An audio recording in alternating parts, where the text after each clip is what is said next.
Di ayat 15 dikatakan, tetapi kuduskanlah Kristus di dalam hatimu sebagai Tuhan. Ya. Ini kita punya pekerjaan hebat sekali menguduskan Kristus di dalam hidup kita. Apakah begitu kalimatnya? Kita coba cek ya. Apa maksudnya begitu? Kita kuduskan Kristus di dalam hatimu sebagai Tuhan. Ya. Padahal di dalam 1 Petrus 1:15 dikatakan, tetapi hendaklah kamu menjadi kudus di dalam seluruh hidupmu sama seperti Dia yang kudus. Ya. 1 Petrus 5:15 begini dikatakan, tetapi hendaklah kamu menjadi kudus di dalam seluruh hidupmu sama seperti Dia yang kudus yang telah memanggil kamu, sebab ada tertulis, kuduslah kamu sebab aku kudus. Ya. Tapi kenapa di ayat ini dikatakan, tapi kuduskanlah Kristus dalam hatimu sebagai Tuhan. Ya. Ada pesan yang diberikan kepada kita semua, ini juga kepada ulang tahun. Maka saya beri dedikasikan. Tapi pertanyaannya, nanti dedikasikannya kepada siapa? Arti dedikasi itu seperti apa? Yuk, kita.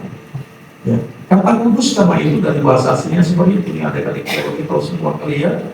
Nah, yang mempunyai arti yang seperti ini, arti lain dari kudus karena itu mendedikasikan diri kepada Tuhan.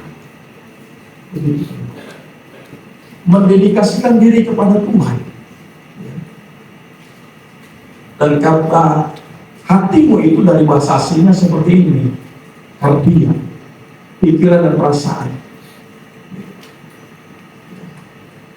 Kita sedikit belajar bahasa aslinya supaya mengerti maksudnya apa sih, mau kemana sih, gitu.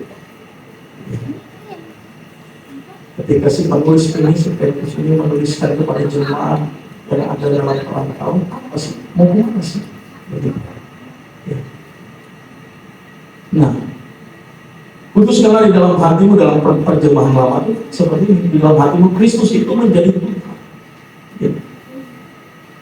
Jadi Rasul Petrus meminta suatu dedikasi penghormatan karena kata kuduskan itu juga memberi arti dedikasikan. Dedikasikan dirimu.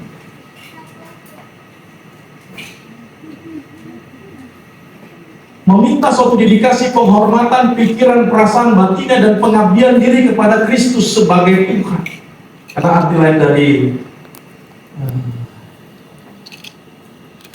dedikasi itu pengabdian. Pengabdian. Apa bicaranya pengabdian dedikasi sih? Karena ini zaman semakin jahat, bukan semakin baik. Setuju? Terus saya yang berpikir begitu. Nah, ini anak-anak kita di sampingnya. Kalau tidak kita mulai dengan memberikan pengertian ilahi atau firman Allah ini, mereka akan sama dengan dunia. Mereka tidak akan sama dengan firman Allah. Maka itu apa yang disampaikan di sini? Mulai dari saat ini ketika kita berkesempatan untuk menyampaikan firman Allah kepada mereka, kita sampaikan supaya apa? Mereka mengerti bahwa itu mereka harus didedikasikan,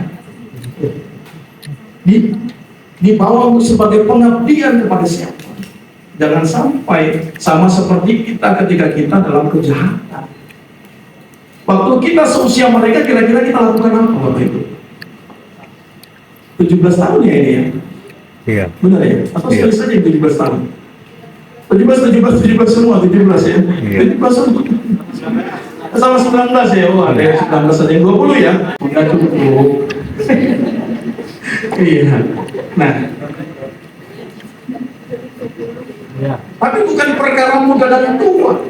Gitu. Bukan perkara mudanya kita beritakan dedikasi. Jadi kita yang tua-tua di sini pun kita sedang mendedikasikan diri kita ini, mengabdikan diri kita ini kepada siapa? Itu pertanyaannya. Pada siapa saya dedikasikan hidup saya? Nah, ketika Tuhan katakan, iya Tuhan, kalau gitu selesai, amin, kita berdoa. Iya. Iya. Itu pertanyaannya. Bukan masalah di mereka masih muda, kalau gitu bicarakan kepada mereka aja yang masih muda ini. Dedikasikan hidupmu mulai dari saat ini kepada Tuhan. Loh, kita yang tua ini dedikasikannya kepada siapa? Oh, Oke, coba perhatikan apa yang kita dedikasikan. Ya, semua hidup kita di dalamnya ada pikiran, perasaan kepada siapa? Kepada Kristus. Nah, kita lihat dedikasi apa sih maksudnya? Lanjut Pak. Di dalam Kamus Besar Bahasa Indonesia dikatakan seperti ini. Ya, dedikasi adalah pengorbanan tenaga, pikiran, waktu demi keberhasilan suatu usaha yang tujuan mulia. Itu kata dedikasi dalam Kamus Besar Bahasa Indonesia. Jadi apa yang ada pada kita termasuk nyawa, materi, uang, apa itu, harta juga itu harus diberikan dedikasi. Gitu. Jika kita mendedikasi hidup terhadap sesuatu hal, pastinya kita akan habis-habisan untuk hal tersebut. Benar ya, Bapak Ibu ya? Kalau kita mau mendedikasikan hidup kita kepada sesuatu hal, pasti kita mau habis-habisan. Bukan saja tenaga kita, pikiran kita, bahkan nyawa kita sekalipun kita berikan untuk kita dedikasikan. Benar ya? Siapa yang jadi yang di sini Bapak Ibu yang pengusaha, gitu. Pasti dedikasikan waktunya, uangnya, gitu, hartanya, materinya, pikirannya, gitu. Pasti dedikasikan semua. Ya. Dan arti lain dari dedikasi itu pengabdian. Pengabdian. Ya, ya pertanyaannya kepada siapa? Kepada siapa? Ya, kepada siapa, untuk hal apa kita mendedikasikan hidup kita? Ya, kepada siapa, untuk hal apa kita mengorbankan hidup kita? Karena ketika kita mendedikasikan hidup kita, termasuk segala sesuatu yang ada pada kita, kita memberikan, menukarkan, mengorbankan. Ya. Kepada siapa, untuk hal apa kita membaktikan atau mengabdikan hidup kita? Ini pertanyaan harusnya. Jadi bukan berarti ketika dikatakan di sini kehendak untuk untuk mengerjakan kepentingan kehendak Tuhan, untuk hal-hal kerajaan Allah, untuk kekekalan, kita diam tiap hari dari Senin sampai dengan Minggu kita ada di rumah ibadah. Bapak ketua ibu tanya, kamu sedang apa? Saya sedang diam di rumah Tuhan untuk mendapatkan kekekalan. Jadi kan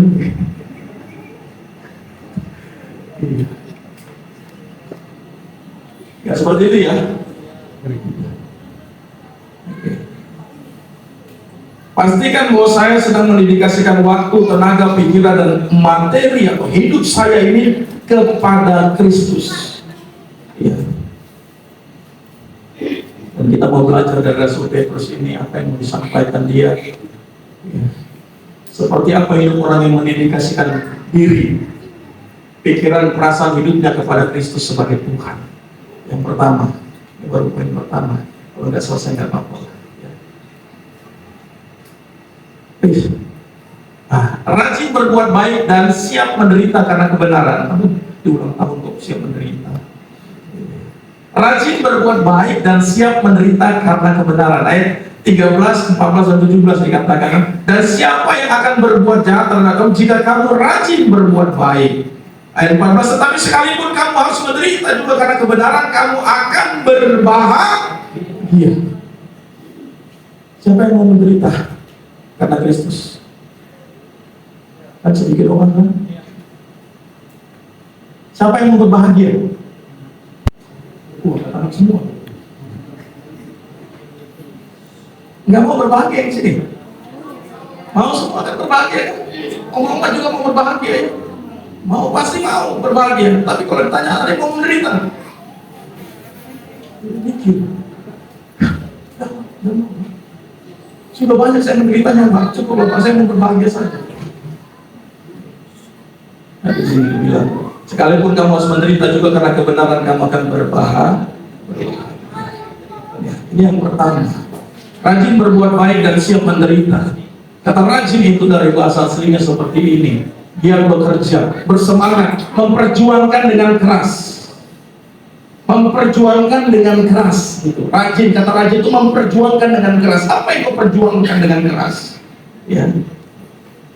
Kata baik itu dari bahasa aslinya seperti agathos, berguna, sempurna. Apa yang kau perjuangkan dengan keras?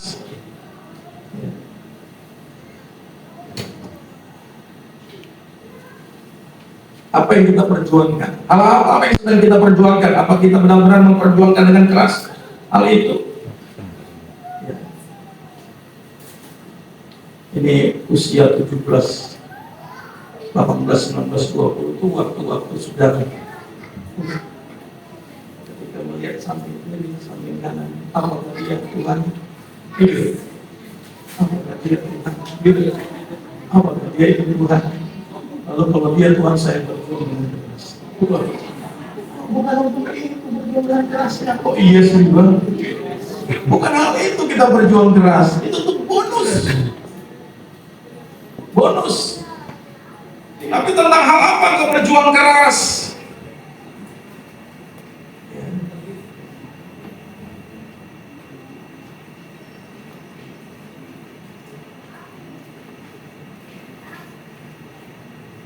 Seberapa keras kita memperjuangkan keselamatan yang diberikan Tuhan kepada kita masing-masing?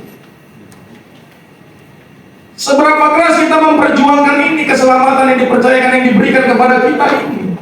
Hal ini kita perjuangkan dengan keras. Makanya Rasul Paulus juga berkatakan, kerjakan keselamatanmu dengan takut dan gentar. Siap sedia segala waktu memberi pertanggungan jawab tentang pengharapan yang dimiliki. Ini serius nih.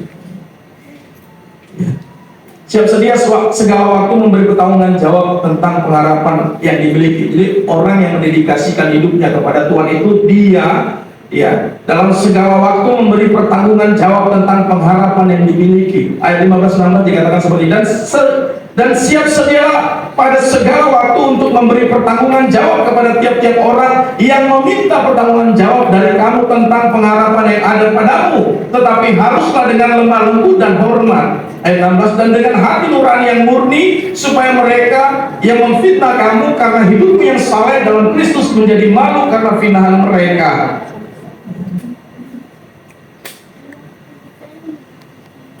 Dalam versi FAIH dikatakan seperti ini. Apabila orang bertanya apa sebabnya saudara memiliki percayaan seperti itu, siap sedia untuk menjawab dengan lemah lembut serta sopan. Masing-masing kita pernah diminta pertanggungan jawab tentang pengharapan yang ada pada kita, tentang pengharapan kita di dalam Tuhan, tentang ya kekristenan kita, tentang Allah yang kita sembah. Adakah orang pernah bertanya kepada kita? Anak-anak muda ada yang pernah bertanya, siapa sih yang kamu sembah itu?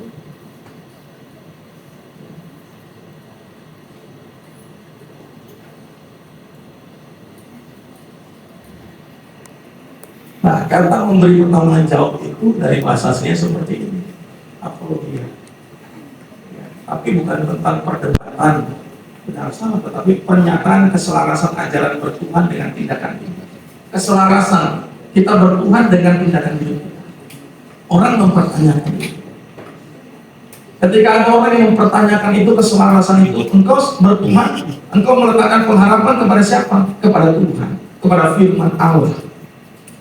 Lalu orang akan meminta, baik itu secara langsung atau tidak langsung, pertanggungjawaban itu. Keselarasan apa yang dikatakan engkau bertuhan dengan tindakan hidup. Dikatakan seperti itu. Jadi orang yang mendedikasikan dirinya hidupnya itu, dia mempertanggungjawabkan, memberi pertanggungan jawab, baik itu secara langsung orang bertanya ataupun tidak secara langsung. Makanya contohnya seperti ini, yang punya kendaraan di jalan raya. Lampu merah biasanya seperti apa? Gas kan? Lampu merah gas gitu. Lampu merah harusnya berhenti. Di situ ada Tuhan nggak sih? Ada orang yang bertanya nggak kira-kira? Makanya firman-Nya mengatakan secara langsung atau tidak langsung, engkau memberikan pertanggungan jawab itu apa yang menjadi pengharapanmu di dalam Tuhan. Pertanggungan jawabmu seperti apa? Pertanggungan jawabmu seperti apa? Bukan ketika ada polisi baru berhenti, lampu merah. Tidak ada polisi, laras. Di situ dilarang jangan belok, dilarang jangan belok gitu. Tapi kita tetap belok. Jangan masuk, tetap masuk. Gitu ya sih. Benar nggak? Janganlah.